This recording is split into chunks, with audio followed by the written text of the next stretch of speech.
I hope that you've enjoyed my Legend of Korra review because I'm debating on taking a break. I want to be honest. We have to talk. I'm really close to some kind of edge right now. The edge of what? I don't know. Whether it be burnout, an episode of intense stress, or a flat-out meltdown. This has nothing to do with the current review or the response towards it. While Korra took over a month of preparation, and I knew the response was going to be a little bit mixed, if my job was to solely make reviews and do nothing else, I could probably do this indefinitely. Any individual review is just an individual review. Some take more effort, like this Korra one, but I can do it. But I have to say this. I'm tired, I'm sad, I'm angry, and I've been holding a lot of this in for months now. Because that's what you're supposed to do on the internet. You're not supposed to talk about anyone or anything that bothers you. Anything you acknowledge is just gonna make the problem worse, and it's gonna breed drama. The internet is a toxic place, and you gotta deal with it. Unfortunately, I feel like I'm halfway to having an aneurysm because of the stress and the bile continually burning into me, and I have no outlet. Well, no direct outlet. With feelings like this, they'll find a way out somehow. You may douse them with hedonism in the moment, drugs,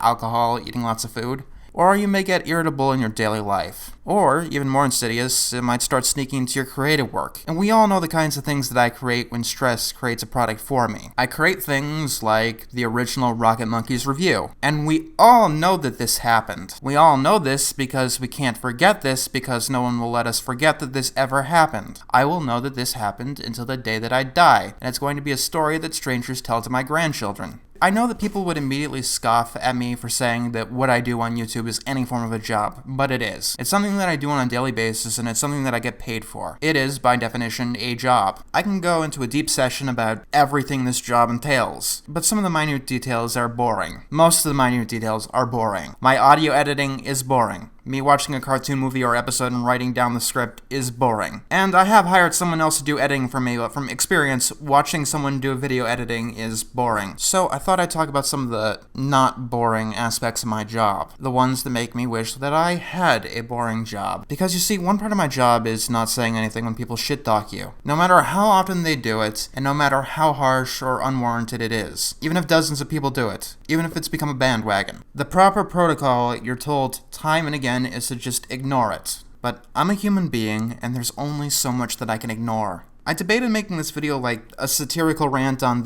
my problems with the cartoon community, but as we all know, Mr. Enter has a problem understanding what satire is. He has problems with a lot of things, as we've come to know. The best solution, I think, is just to sit down, heart-to-heart talk, and I hope that someone out there understands what I'm getting at. I have to get things off my chest and off of my mind. Because, you see, I'm getting tired of being described as everything wrong with the cartoon community outside of it, while being lambasted by many people within it, as not a part of the cartoon community. I'm not going to give specific names of any single person or whatever, because that would be wrong.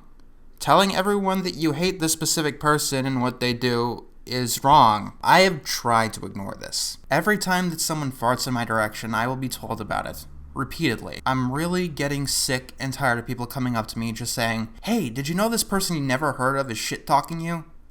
It gets old. Fast. It gets depressing. Fast. I'm getting tired of getting like a dozen messages a day because someone somewhere decided to make a video about me. Someone that just started their account a month ago. Let me give a piece of advice to startups just getting into this internet thing. And many of these channels are that. Smaller and new channels and people inexperienced as being on the internet. Never say anything about anyone that you don't want them to hear. Eventually, they will hear it. They'll probably hear it in real life too, but on the internet, it's inevitable. I think that might be like one of those rules of the internet. The people who tell me about these response videos or whatever, I don't know what they're expecting. Maybe they're expecting me to give a verbal smackdown, which isn't going to happen. It doesn't happen, and it's probably not going to happen in the future. Usually, it's with the implication, "Aren't you going to defend yourself?" I tend to ignore this because these usually aren't about defending myself. Many of these videos aren't about attacking me specifically. Despite having my image or my name or whatever, they're usually not directed towards me specifically. Just the cartoon community as a whole, whatever that means. But beyond that, they're usually talking to an audience. Their own audience. And that's the best case scenario. Sometimes they'll be trolling and trying to talk to, say, my audience, for instance. And to be fair, when I make a video, I'm not talking to the creators, I'm talking to my audience. Rarely do I make the reviews solely for the creators of what I review. The difference is that I don't mind if the creators would see any of my videos, even some of the more scathing ones. If they eventually see my videos, that's great. I would say exactly to them what I said about their products, directly to their face. Sometimes it feels like those commentators are taking videos from someone so large so they don't have to worry about retaliation without the defense of punching up. This isn't always the case, but it does happen. At a certain point, you become this person in an ivory tower. It would be like me saying something about the works of Doug Walker or James Rolfe. They're each more successful than I ever will be, and they've been established for over a decade. I could say what I'd like about their work, and not too many people would have an issue with that. On the other hand, if I said something about someone with a subscription level much lower than mine, like Shadowstreak or The Real Gems, I would be an asshole. And if you're wondering, I enjoy the works of all four of these people very well. And Shadowstreak and The Real Gems are very underrated YouTube reviewers. It's easy to get caught up in forgetting the humanity of people you see online, especially as the upper echelons of YouTube get more sanitized and corporate. However, when this happens, when you stop seeing people beyond their work, you have the exact same problem that I had at my worst, that I made my worst mistakes. I'm not saying you're making the exact same mistakes, but this is the root of what caused those mistakes. The reason that I did the worst things that I've ever done on this platform is because I forgot that there was humanity behind the project. It became okay to say these things because this is a person who I know that will never exist in my personal life. And other people in my field are okay with doing this. I know the feeling. I've been there. You have to move on. It's going to end up badly for you and everyone involved. I've seen commentators come and go. I've been doing this for half a decade now, and each of these commentators have their own varying level of toxicity. I tend to ignore this and not get too mad because it is the same story every single time. They will eventually reveal themselves as a flawed human being and they will become the next Mr. Enter or whatever channel or product that their audience is watching them rant on. And they will become cannibalized. I've seen it time and again, and from this vantage point, it's not even a spectacle anymore. However, the responses seem to be getting bigger. No, that's not it at all. It's coming from other people in my own field. You want to know what one of the most painful experiences that I've ever felt is? There's nothing more painful than being insulted by someone you used to admire, or even worse, someone you still do admire, someone who you enjoy the work of. I have to face the reality that there are people who I like, who I am subscribed to, that do not like me or my content. People who have inspired me and continue to inspire me day after day. It's one thing when it's a general troll or stranger who seems embittered, but when it's someone that you've been invested in for years, it's a feeling that's almost indescribable. But I feel that it's been happening a lot more and more. I'm aware that I am sliding into, or have slid into, the realm of acceptable target. Of course, these people aren't doing it because they've talked to me personally or anything. There's only a few people in the cartoon community that I have ever talked to personally. And it's okay for them to do this because I'm no longer just someone faceless in the crowd. I'm a peer, and their audience loves it. That's why they follow this person, because this person is not me in some spectacular fashion. Now, if it was just my feelings, I'd leave it here. But this has been a moment for introspection. It's the obvious solution to look inwards and see what you're doing wrong. I don't know if it's because I'm polite or because I'm mentally ill and take things far more personally than I should, but when someone like this sends vitriol my way, I look inside and try to see what the issues are and how I can improve. And it's just a spiral that leads me nowhere. One of my favorite complaints is, his editing is shit. This has filled so many complaint-filled rants. Many of them are even made within the past couple of months. Here in 2017. And yes, my editing was shit. But I got better, I purchased new technology, and I eventually hired an editor. I know that if someone decides to unscribe and leave, by definition they aren't keeping up with my work. But when people keep criticizing the person that I used to be, or the product that I used to make, it makes it much harder for me to have an incentive to keep improving. Oh, I hate him because he's loud and constantly angry. The last angry review I made was Brian's a Bad Father back in May, or maybe even before that, literally almost a year ago with Seth MacFarlane's Cavalcade of Cartoon Comedy. He obsesses over Teen Titans Go. 10 months since the last Teen Titans Go review. And as I stated before, They're all months apart. Oh, he insults people. And now we're getting to the span of years. I have to live with my mistakes. I understand that. They are a part of me. However, the only conclusion I can make when people criticize me for things that I have deleted, apologized, and moved on from is that they have no actual desire to see me improve.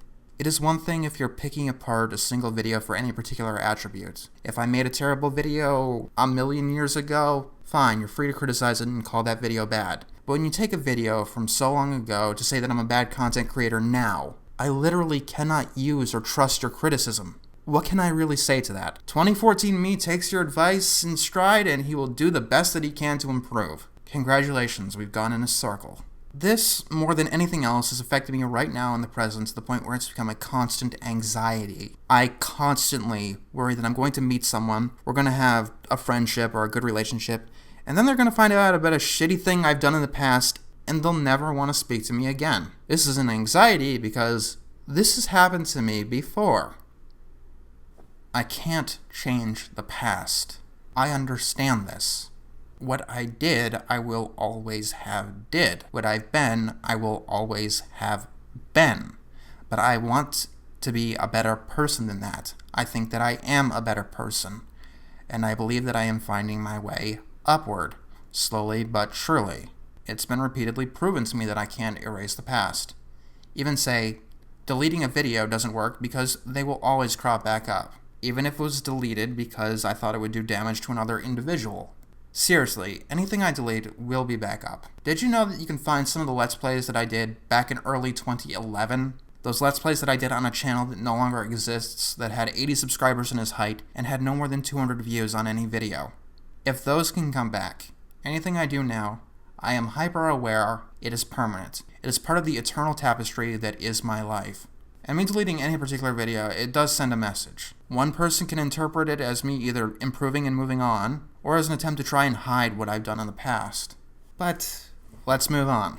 This obviously isn't the only source of complaints. My mind is jumbled, so these points might be a little bit disoriented in order. I do want to harp on that Teen Titans Go thing, because some of my thoughts on that did sneak into one of my reviews. In my Cartoon Network 2017 review, there was a segment where I said it was hypocritical to say that I rant on Teen Titans Go too much when that's all Cartoon Network plays half of the time. And I still find that true, but do you want to know what's more hypocritical? Saying that I, or any other person in the cartoon community, is on a bandwagon complaining about Teen Titans Go, when saying that people rant on Teen Titans Go too much is its own bandwagon at this point. I have heard more people ranting on Teen Titans Go than I have heard people ranting on Teen Titans Go at this point. I've watched one of these videos where someone harps on this point 6 different times spread throughout the video, and made other videos about people talking too much about Teen Titans Go. I do understand that this complaint isn't about me, because this one is more about the cartoon community as a whole. Everyone talked about the Nut Shack and how it was the worst ever at the same time.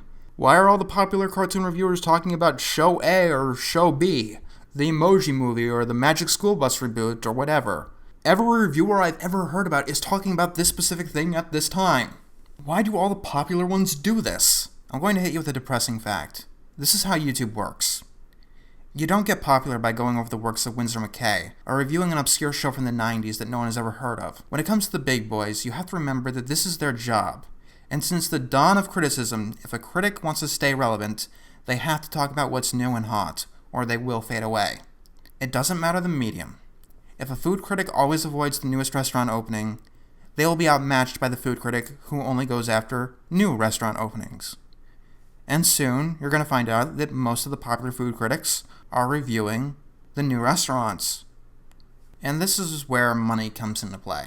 I don't know if this is still a thing, but a lot of people will go on and on about how you shouldn't care about the money, that the reviewers here, they shouldn't care about it, or anyone on YouTube or any other internet forum.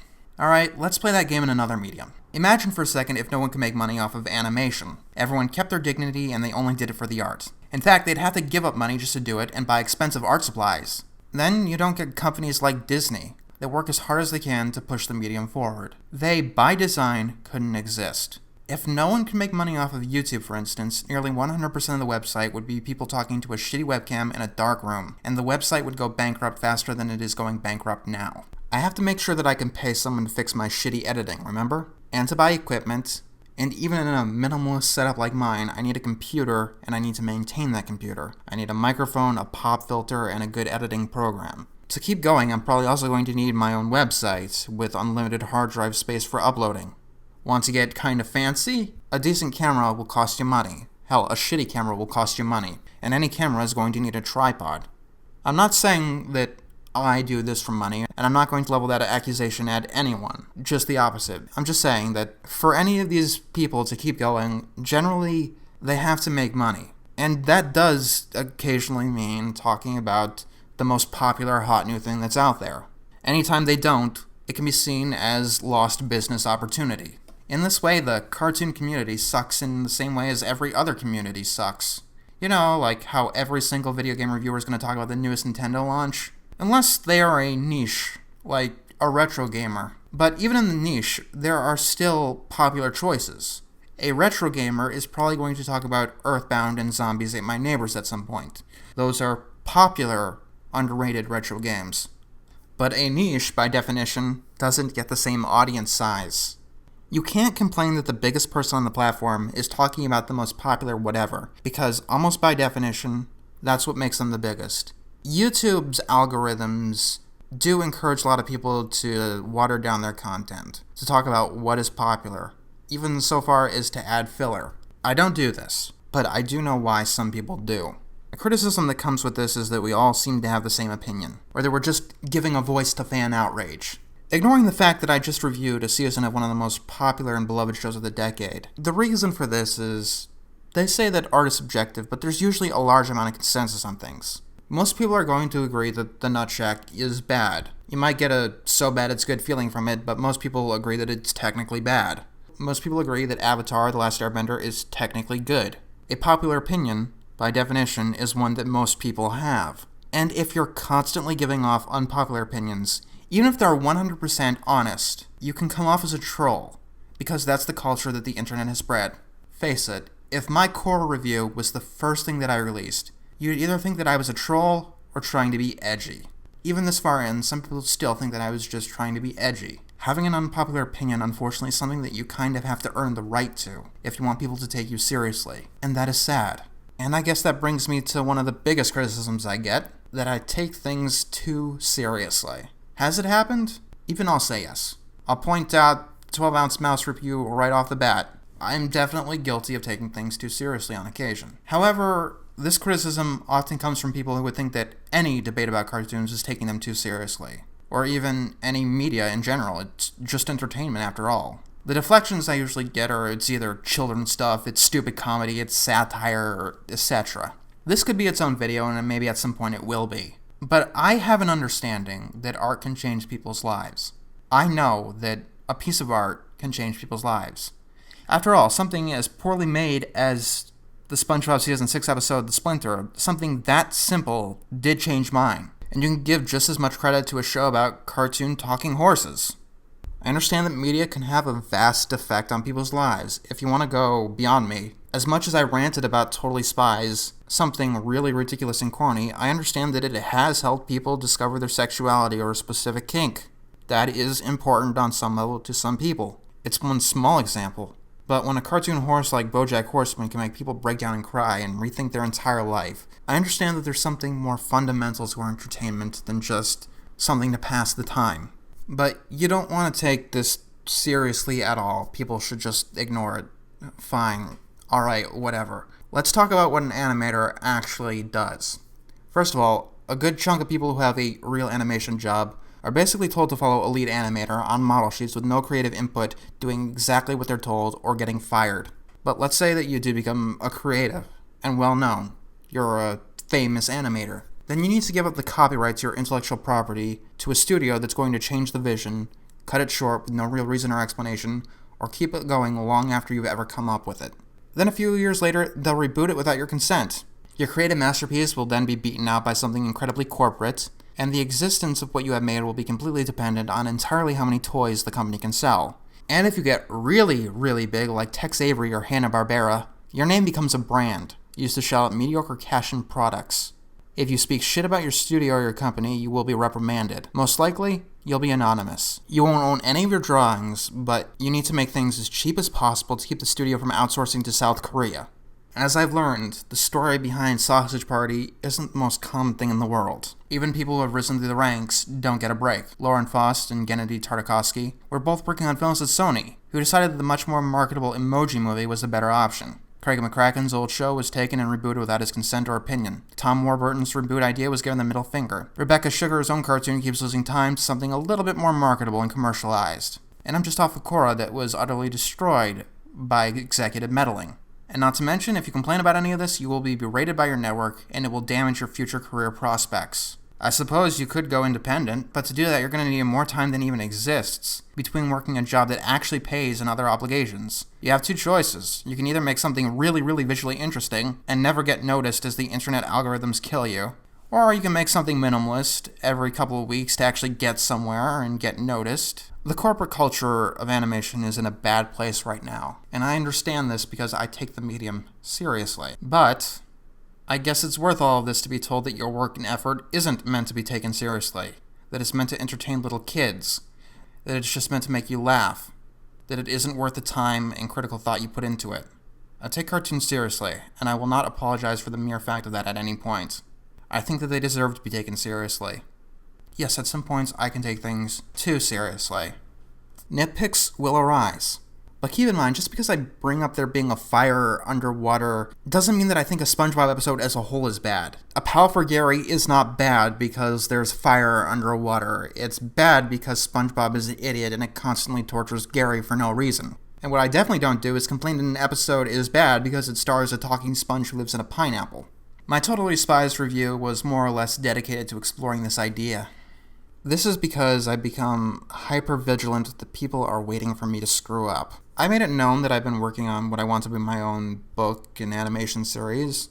And when you are a critic, you do, by default, invite criticism. And it seems like so many people are waiting for me to make a misstep in anything creative that I do. Oh my god, everything that you've ever said in every video ever means nothing because you slipped up and made a mistake on your first draft. For a specific example, in my Legend of Korra review, I knew that people were going to complain about me personally, and my own work, because my work has a world that's more quirky and whimsical and is more lighthearted in tone. It's not high fantasy, it's in a completely different genre. And in that review, I stated that the genre of Korra is important, and I have given no indication that my work is this high fantasy Lord of the Rings thing, where we need to know every specific detail. But I'm a hypocrite because my work doesn't line up with what I say in a specific review, even though they're not the same and you're comparing apples to oranges. I don't want to bog this video down with too many specific examples because I can go on forever and there will be time to talk about this specifically. But let me state an absolute fact. I have never reviewed an animation or book or anything before it's done. I've critiqued trailers as trailers, and I've made my opinion known, but I don't decide that something is bad because I get one small aspect of it. Sure, I can predict that something will be good or bad, but it's not a definitive statement, not until I watch the whole thing, usually twice.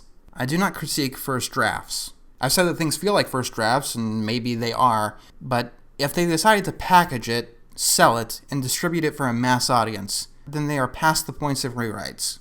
The job of a critic is telling you whether or not you should buy something, whether it's worth your time and money. And if something is not financial, it's very rare that I will ever go after it. I've only done that once with the YouTube copyright school thing because it was giving false information. That was a special case, and the only time that I have ever done such a thing. Everything that I have ever reviewed, someone somewhere has asked for money, or it has been played on television with commercials and all of that. Personally, when I write something as a first draft, I say it's a first draft, and it's an area where I upload other first drafts, so people can see and learn about the progression of stories. And that's what the draft is defined as. Remember, I am as harsh on my own work as I am on the work of others. But while you're writing a first draft, you're not supposed to be entirely overly critical. You're supposed to get the words down and rewrite it later. And when I was writing my first novel, I posted the first draft chapter by chapter, because that kept me motivated, seeing what people thought, for a time anyway. And of course, because people be people, they treated it like it was the final draft. No, actually, they treated it like one chapter was the entire book, If I was writing a mystery, for instance, one person's complaint would probably be that we don't know who the killer is or what their motivations were as soon as the body hit the floor. Which, if you knew that, there would be no mystery at all.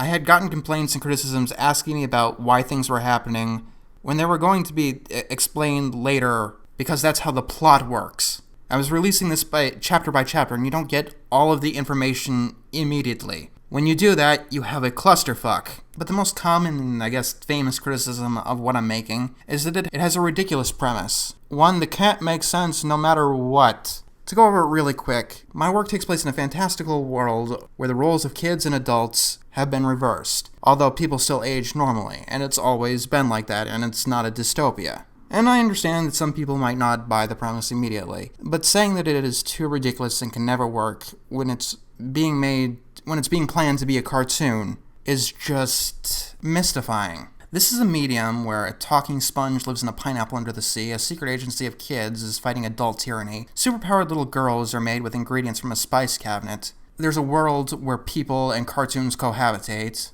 we have babies that have intense imaginations and constantly get away from their parents without dying, a world where half the characters are half animals for no reason, and I can go on and on. You really do have to pardon me if a world where the roles of adults and children being reversed seems a little out there, compared to shows like Adventure Time, Regular Show, Friendship is Magic, or The Amazing World of Gumball. When we're talking about cartoons and their premises, I think The Replacements has a stupid concept, and I thought it was a sure sign that Disney was running out of ideas. But I watched it, and it turned out to be a pretty good and charming show in the end. It's all about execution, and if you're really, really curious, the actual execution of the animation of my show has not been done yet. This bothers me to no end. In my own creative works, one of the biggest criticisms that I've gotten, before the work is actually done and presented to an audience, is the concept. Even though it's going to be in an animation, which is a medium almost devoted to out there premises. And it's not done yet. It's been a long time since I've written something new and presented it to an audience, because people are expecting me to have Citizen Kane or Avatar: The Last Airbender on the first draft in my own private creative work. Why don't you just post the final drafts? Because you need criticism. You need people giving you realistic and valuable critiques to get to the final draft. You can't just do it yourself. I'm going to be honest, this has aggravated me so much in the past because it felt like people were pulling nothing out of thin air to criticize me because they don't like me, and just want something to criticize me for. And in defense, they frequently go, "You've done things like this," because the thing that most of my detractors want me to be is a hypocrite. Do you know what I love? When people do something to me because they hate me doing that thing. So in their heads, them doing this thing they don't like is okay if a person they don't like is doing this thing that they don't like. Going back to the nitpicking complaint, can you really have an argument about me nitpicking if you're talking about a random spelling error or a not perfect line in one specific review? Granted, most criticism doesn't go that far, but a lot of it does feel like it's in the ballpark. I will admit that sometimes I have jokes that go on too long, like the To Love a Patty song. Does that mean that my content is totally garbage on its own? No. Maybe it's too much for that one review, but it doesn't define my content as a whole. I will admit that I've gotten a little bit hostile when it has come to the criticism of my own works, and a lot of that is because I'm tired. I will admit this, but you have to admit that there has been a lot of well poisoning going on. When people complain about a first draft and use it to say that the whole career is garbage, it makes me less inclined to listen to criticism as a whole. But you want to talk about final drafts and some of the criticisms that I get, here's one of my favorite. One person spent a lot of time going on in a review about my book about how I use the word coo, as in my character cooed at a stuffed animal, thinking that they were pigeons, because pigeons coo. This person apparently didn't know that when you talk to someone in baby gibberish or in a cooing way, you have cooed at them. It is the definition of coo. A definition of coo. And words can have multiple definitions. Sure, I can complain about things that don't matter, but when I do, at least there are things that are there. Because I actually do my research and I have due diligence. Yes, sometimes I screw up, it's inevitable. But I try my damnedest not to. So, when people are criticizing me for things that I've done eons ago and apologized for, criticizing me for things that I no longer do or I have improved, criticizing things just because I'm the one doing them, and they don't like me as a person, criticizing them because it's their interpretation of a method I use, or criticizing something I've done because they're on a faulty premise, The overall effect is it makes it harder to get good criticism out of all of this. I know that there's improving that I need to do. Improving that I can do. And that does get me to listen to these. Over and over again. But more often than not, it falls into these traps again and again, and it becomes more of a mistake each time. And there's only so much that I can listen to before it starts to beat down on my psyche. And maybe that makes you laugh. Maybe that makes you smile. Maybe you're an asshole. I don't know you. And I know that I don't know you. I'm at a stage in my life where I don't even know the people that I know. I reiterate again. I don't know if someone in my life is going to walk because of something I did that I no longer do, or I have an opinion that they don't like. Or in one case, someone had their family say that they couldn't work with me anymore because of faulty information. Not just outdated, but outright faulty. And one of these response videos by someone who is bitter and jaded because I was tired to listening to them repeatedly finding themselves in these categories, and I blocked them. I understand that me having an issue with this is on me. It's the internet. It's a toxic place, and if you complain that it's a toxic place, you're a bleeding heart that needs to get off the internet and get a life.